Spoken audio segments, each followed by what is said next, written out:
모든 인생의 문제가 저주에서 시작이 됩니다. 그것은 아담 이후에 모든 인간 삶의 저주가 모든 인류에게 하나의 인간 삶의 조건이 되었기 때문에 그렇습니다. 저주가 있기에 고통을 당하는 것입니다. 저주가 있기에 인생이 힘든 것입니다. 이 저주를 풀어내지 않으면 우리의 삶에 축복이 오지 않습니다. 그런데 우리 모두는 복된 삶, 축복을 누리는 삶을 기대합니다. 그러나 많은 사람들이 저주의 굴레를 벗어나지 못한 채 그냥 불행한 인생, 내 삶에 닥친 불행, 그것을 운명처럼 여기며 그저 살아갑니다. 어떻게 해야 저주를 풀어내고 축복된 인생을 살아갈 수 있을까요? 오늘 본문을 보면 여호수아가 에발산에 가서 한 제단을 쌓는 장면이 나옵니다. 에발산은 우리가 잘 아는 것처럼 저주를 선포했던, 저주로 상징되는 그러한 산입니다. 왜 축복을 선포했던 그리심산이 아니라 저주를 선포했던 이곳에 제단이 세워져야 했을까요? 오늘 그 이유를 함께 살펴보며 은혜를 나누고자 합니다. 우리가 아까 본문에서 읽었지만 에발산에 가서 제단을 쌓은 것은 여호수아가 그냥 임의로 한 것이 아닙니다. 이미 모세를 통해서 하나님이 하신 명령이 있었기 때문에 그것을 행한 것이죠. 신명기서에 그 명령이 나옵니다. 27장 4절 6절 읽겠습니다. 너희가 요단을 건너거든 내가 오늘 너희에게 명령하는 이 돌들을 에발산에 세우고 그 위에 석회를 바를 것이며 또 거기서 내 하나님 여호와를 위하여 제단 곧 돌단을 쌓되 그것에 쇠 연장을 대지 말지니라. 너는 다듬지 않은 돌로 내 하나님 여호와의 제단을 쌓고 그 위에 내 하나님 여호와께 번제를 드릴 것이며. 자, 여호수아가 아이성 전투를 마치고 이 명령을 수행하기 위해서 곧바로 세겜으로 갑니다. 하이파 대학의 그 고고학 교수님이 계셨는데 지금은 돌아가셨지만 아담 제르탈이라는 분이 계셨습니다. 몸이 불편한데도 이 사마리아 일대를 전문적으로 발굴하신 그러한 분입니다. 1948년에 세겜 지역에 가서 탐사하던 중에 에발산 중턱에서 여호수아가 쌓은 제단을 발견하고 그것을 학계에 발표합니다. 지금 가면 이 형태가 그대로 있어요. 다음 장면 보시면 이렇게 제단 형태가 아직도 남아 있습니다.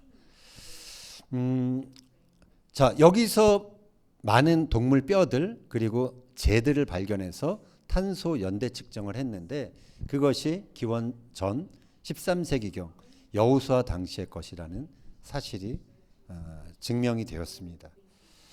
이 제르탈 교수님은 원래는 하나님을 믿지 않는 무신론자였다고 합니다.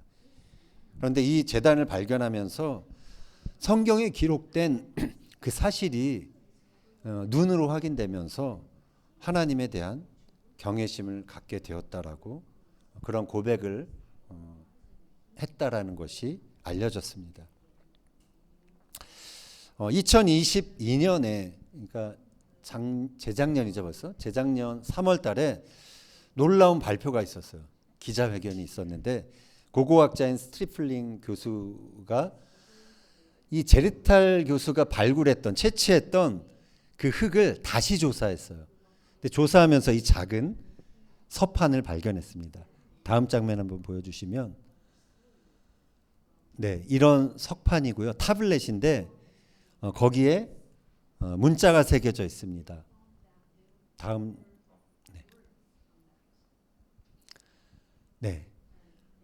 어떻게 되어 있냐면 아루루 아루루 아루루 아루루 레엘 야후 타무르 아루루 저주받은 자, 저주받은 자, 저주받은 자. 야후웨의 저주받은 자. 너는 죽을 것이다. 저주받은 자요. 이게 이게 야후라는, 그러니까 유드 헤이 바브, 그래서 야훼 아도나이를 말하는 그 고대 히브리어입니다. 이것이 이 성지 이스라엘에서 발견된 가장 오래된 히브리 문자인 것입니다. 저주가 선포된 에발산에서 이러한 저주 문서가 확인되면서 성경의 기록이 일치되는 것을 그것을 우리가 함께 확인하게 되는 것이죠. 여호수아는 아이성 전투를 마치고 세겜으로 갑니다. 거기서 언약을 선포하는 의식을 하죠. 사진 보여주시면 왼쪽이 그리심산이고 오른쪽이 에발산입니다. 그리고 그 가운데가 여기가 세겜입니다. 세겜의 뜻은 두 어깨 사이라는 뜻이에요. 보면은 이게 좀 근육질의 어깨에 있는 그런 남자의 모습인데 그 사이에 있는 게 세겜이라는 도시입니다. 이곳에서 6지파가 그리심산 위에 서고 6지파가 에발산에 섭니다. 그래서 축복과 저주를 각각 선포하는 그러한 의식을 하죠. 자, 에발산에서 선포된 저주의 내용이 무엇이었을까요? 그것은 십계명의 내용과 좀 비슷합니다. 우상은 여호와께 가증하니 그것을 만들어 세우는 자는 저주받을 것이다. 부모를 경홀히 여기는 자는 저주받을 것이다. 간음하는 자는 저주받을 것이다. 객이나 고아나 과부의 송사를 억울하게 하는 자는 저주받을 것이다. 무죄한 자를 죽이려고 뇌물을 받는 자는 저주를 받을 것이다. 이렇게 쭉쭉 나와서 12가지 내용의 저주 내용이 있습니다. 이것은 단지 이스라엘 백성을 그냥 저주하기 위한 그러한 저주가 아니죠. 이스라엘 백성들이 이 하나님의 뜻, 하나님의 계명을 모르고서 이러한 죄악을 범하지 않도록, 그래서 죄로 인한 저주를 벗어날 수 있도록 그것을 미리 경고하며 알려주신 것입니다. 하나님께서는 이 율법의 말씀을 석회에 바른 돌 위에 기록하게 하셨고 이스라엘이 그것을 자주자주 보면서 저주를 당하지 않도록 그렇게 배려하신 것입니다. 자, 그런데 왜 그리심산이 아니라 저주가 선포된 에발산이었을까요? 그것은 뭐 그냥 간단하게 생각할 수 있습니다. 저주가 끊어지기 위해서는 그곳에서 희생의 제물이 드려져야 했기 때문에 그렇습니다. 레위기서 17장 11절 말씀 보겠습니다. 육체의 생명은 피에 있음이라 내가 이 피를 너희에게 주어 제단에 뿌려 너희의 생명을 위하여 속죄하게 하였나니 생명이 피에 있으므로 피가 죄를 속하느니라. 죄와 저주를 속하기 위해서는 다른 생명이 대신 그 피를 흘려야 한다는 것이 하나님께서 정하신 속죄의 원칙이었습니다. 제단은 그래서 제물을 바치기 위해 쌓는 것입니다. 소나 양을 거기서 죽여서 그 피를 그 제단 위에 붓고 또 그 짐승을 불로 태우는 곳, 그곳이 제단이죠. 죄의 대가는 사망이기 때문에 죽음이 없으면 죄 문제는 해결되지 않습니다. 그래서 제단에 죽음이 있는 것입니다. 나의 죄, 내가 범한 죄, 내가 행한 죄는 내가 그래서 죽어야만 사실은 해결되는 것입니다. 그러나 내가 죽을 수 없기 때문에 내 대신 제물이 죽게 되는 것이죠. 내 죄에 대한 대가가 치루어져야 용서가 있는 것입니다. 그래야 죄로 인한 저주에서 풀려날 수 있게 되는 것이죠. 자, 하나님이 이스라엘 백성들에게 약속의 땅을 허락해 주셨습니다. 그 가나안에서 그냥 하나님이 축복만 선포하시지 왜 저주를, 우리가 참 생각하기도 싫은 그 저주를 하나님이 또한 선포하셨을까요? 그것은 사랑의 관계가 선택을 통해 이루어지기 때문에 그렇습니다. 사랑은 그 속성이 배타적입니다. 이 사람 저 사람 다 사랑할 수 없는 것이죠. 하나님과의 사랑도 배타적입니다. 하나님도 사랑하고 다른 신도 사랑할 수 없는 것입니다. 하나님은 그래서 당신의 백성들이 하나님과, 하나님 한 분과 영원한 영속하는 그 사랑의 관계를 맺기를 원하셨던 것이죠. 그래서 사랑을 선택할 것을 명령하신 것입니다. 하나님이 최초의 인간 아담에게 명령하신 것도 바로 그러한 선택이었습니다. 창세기 2장 16절 읽겠습니다. 여호와 하나님이 그 사람에게 명하여 이르시되 동산 각종 나무의 열매는 내가 임의로 먹되 선악을 알게 하는 나무의 열매는 먹지 말라. 내가 먹는 날에는 반드시 죽으리라 하시니라. 자, 아담은 생명나무 열매를 선택하라는 하나님의 명령을 받았습니다. 그것은 곧 하나님 한 분을 선택하라라는 명령이었죠. 그러나 그는 선악과를 보고 그 저주의 열매를 선택합니다. 사단의 말을 듣고 그의 마음이 빼앗겼기 때문에 그렇습니다. 그 열매를 보니까 너무나 먹음직도 하고 탐스럽고 자기를 지혜롭게 할 만큼 그렇게 탐스럽게 보였기 때문에 그랬죠. 그래서 그는 하나님을 버리고 독립을 선언했던 것이죠. 선택했던 것입니다. 이 아담의 선택으로 인해서 저주가 모든 인류에게 합법적으로 우리 인류의 삶에 시작이 된 것입니다.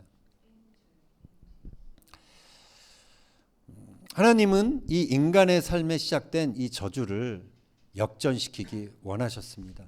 그래서 구속의 역사를 시작하셨습니다. 하나님의 명령을 듣고 불순종이 아니라 순종함으로 하나님의 축복을 이 땅에 풀어놓을 그러한 사람을 찾으셨죠. 그 사람이 바로 아브라함이었습니다. 창세기 12장 2절 3절 읽겠습니다.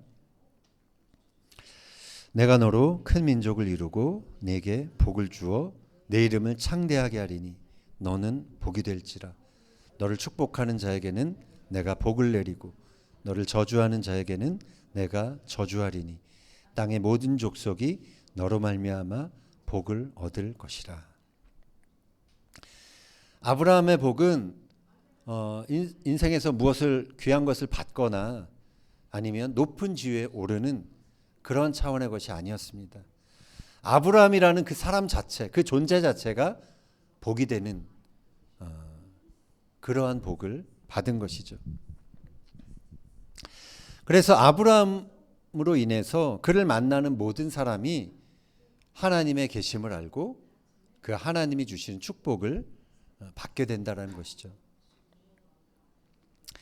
하나님은 이처럼 순종의 사람들을 통해서 원래 인간에게 주시고자 했던 그 축복이 회복되기를 원하셨습니다. 오늘 우리가 살펴본 이 에발산 제단은 2000년 전에 우리의 죄를 속하기 위해서 십자가에서 죽으신 그 예수 그리스도의 희생을 예표하는 것입니다. 하나님은 모든 인류에게 임한 그 저주를 궁극적으로 역전시키시기 위해서 그 파이널 솔루션, 궁극적인 해결책을 시작하셔야 했습니다. 그것이 바로 예수 그리스도의 십자가였습니다. 갈라디아서 3장 13절 읽겠습니다. 그리스도께서 우리를 위하여 저주를 받은 바 되사 율법의 저주에서 우리를 속량하셨으니 기록된 바 나무에 달린 자마다 저주 아래 있는 자라 하였음이라. 성경은 우리가 받아야 될 저주를 예수님이 나무 위에서 십자가 위에서 대신 받으셨다고 말합니다. 신명기 말씀에 나무에 달린 자는 하나님께 저주받은 자라는 말씀이 있습니다. 예수님이 우리의 저주를 끊으시기 위해서 대신 그 하나님의 저주를 받으신 것입니다. 그래서 예수님이 십자가에서 받으신 이 저주는 이 사건은 우리가 저주에서 노임받는 그러한 기초가 되는 것입니다. 그래서 우리가 모든 저주에서 벗어나려면 예수님이 나를 대신해서 십자가 위에서 저주를 받으셨다. 이 사실을 우리가 마음으로 믿어야 하는 것입니다. 바울은 이렇게 말합니다. 로마서 8장 1절 2절 읽겠습니다. 그러므로 이제 그리스도 예수 안에 있는 자에게는 결코 정죄함이 없나니 이는 그리스도 예수 안에 있는 생명의 성령의 법이 죄와 사망의 법에서 너를 해방하였음이라. 아멘. 아멘. 우리가 예수님을 믿기로 작정하는 순간 우리 안에 정죄, 사단의 참소가 더 이상 효력을 발휘할 수 없는 것입니다. 왜냐하면 그리스도 안에 있는 생명의 법, 성령의 법이 죄와 사망의 법에서 우리를 해방했기 때문에 그런 것입니다. 이스라엘 백성들이 하나님과의 화목을 위해서 에발산 제단의 피가 필요했다면 우리 역시 하나님과 화목된 관계를 회복하기 위해서는 예수님의 보혈이 필요한 것입니다. 이 우리를 위해서 흘리신 예수님의 보혈을 믿고 의지하는 자는 정죄를 당하지 않는 것입니다. 그 피의 생명의 법이 우리를 죄와 사망의 법에서 해방하였기 때문이라고 성경은 선언하고 있는 것입니다. 그런 의미에서 에발산은 그냥 저주의 산이 아닙니다. 은혜와 회복의 산이라 할 수 있습니다. 그 제단에서 대신 저주받고 피 흘린 어린 양이 있었기에 이스라엘 백성들은 더 이상 정죄당하지 않고 속죄의 은혜를 입게 된 것입니다. 마찬가지 속죄의 은혜가 우리 모두를 위해서 십자가 위에서 이미 이루어진 것입니다. 그래서 우리 축복과 저주의 개념을 좀 달리 생각해야 합니다. 누구를 축복하고 누구를 저주하는 것, 그것은 하나님의 최종 관심이 아닙니다. 하나님은 당신의 형상으로 만드신 우리 인간 모두가 다시 하나님과 화목된 그런 관계를 회복하는 것, 그것이 하나님의 최종 관심인 것입니다. 이것을 위해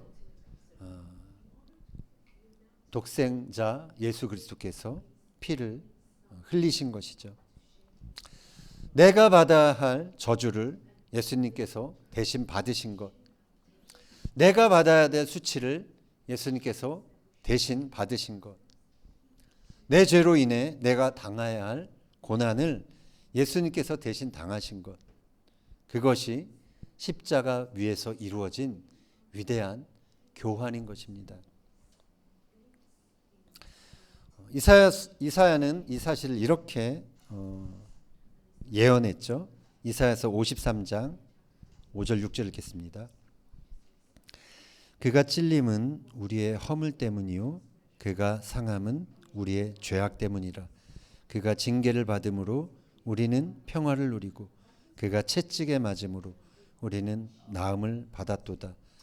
우리는 다 양 같아서 그릇 행하여 각기 제 길로 갔거늘 여호와께서는 우리 모두의 죄악을 그에게 담당시키셨도다. 아멘. 우리 인생은 이처럼 예수님께서 우리를 대신하여 받으신 그 저주 때문에 우리는 오히려 소망이 있는 것입니다. 바울이 이런 고백을 했습니다. 갈라디아서 2장 20절 읽겠습니다.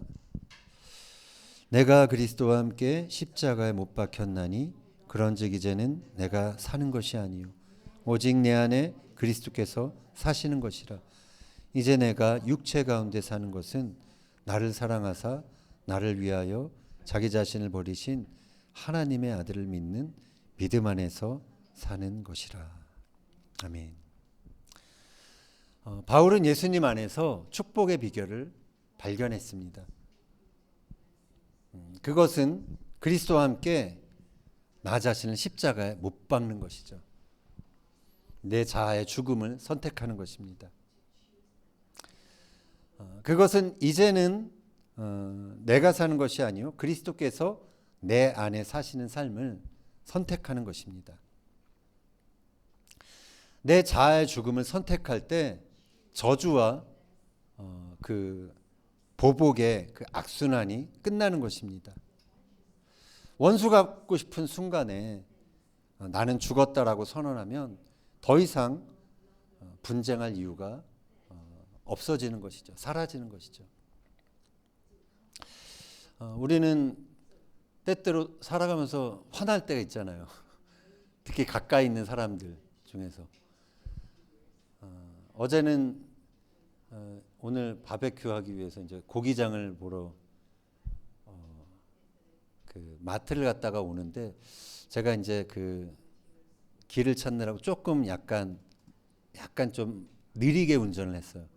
근데 뒤에 따라 나오던 차가 빵빵거리더라고요. 그러고서 이렇게 이제 옆 라인에 섰는데 바로 옆 라인에 또 쫓아오더니만 막 뭐라 그래요. 이제 막 자기 화났다. 저한테 뭐 이렇게 모션을 취하면서 좀 제 기분이 상하는 그런 모션을 좀 했어요. 그 순간에 참 사람이 이렇게 화가 나잖아요. 저도 사람인지라 그래서 좀 화가 났지만 이런 상황에 이 말씀을 적용할 수 있다는 것입니다. 나는 십자가에서 난 죽었다. 누가 나를 그냥 이유 없이 저주할 때, 비난할 때, 힐난할 때 우리 기분은 상하지만 그때 나는 죽었다라고 선포하면 더 이상 싸울 이유가 없어지는 것입니다. 물론 인간적인 생각에서는 예, 어떻게 좀 해주고 싶은 마음이 있지만 그러나 그 순간을 넘어가면 분쟁의 악순환 그 고리가 끊어지는 것입니다. 예수님의 십자가가 결국은 예수님이 그 모든 저주를 받으시면서 오히려 우리 모든 인류의 삶에는 하나님의 축복을 풀어내셨습니다. 그것처럼 우리가 내 자아의 죽음을 선언하면서 내가 기꺼이 십자가를 질 때 우리의 삶의 관계 속에서 축복이 풀어지는 것입니다. 분쟁과 원수 갚는 것과 보복이 아니라 사랑과 하나님의 은혜가 풀어지게 되는 것이죠. 그래서 내가 기꺼이 지는 십자가는 축복의 문을 여는 선택이 되는 것입니다. 훌륭한 사람이 되어서 많은 업적을 이루고 다른 사람들이 부러워하는 삶을 사는 것, 그것이 우리 인생의 최종 목적이 될 수 없습니다. 하나님과 화목한 자가 되는 것, 그것이 사실은 구원받은 자의 최종 목표인 것입니다. 하나님과의 화목은 우리의 죄가 용서받고 우리를 향한 저주가 끊어져야지만 그것이 가능하게 됩니다. 다시 말하지만 이것을 위해서 예수님이 십자가 위에서 우리를 대신해서 저주를 받으셨습니다. 그래서 우리를 향해 오는 그 저주, 그 진노, 그것이 끊어진 것이죠. 이 예수님을 통해서 아브라함의 축복을 상속받는 특권이 우리 이방인인 우리 모두에게 시작이 된 것입니다. 우리도 그래서 아브라함처럼 존재 자체가 복이 되는 그러한 은혜를 받은 것입니다. 세상은 우리의 이러한 존재적인 부르심, 그것을 흔들 수 없습니다. 그래서 바라기는 하나님의 말씀에 순종함으로 우리 삶의 저주가 끊어지기를 소망합니다. 그리고 저주와 보복과 원수 갚는 것으로 신음하는 이 땅에 하나님의 축복을 풀어내는 저와 여러분의 삶이 되기를 예수님의 이름으로 축원합니다.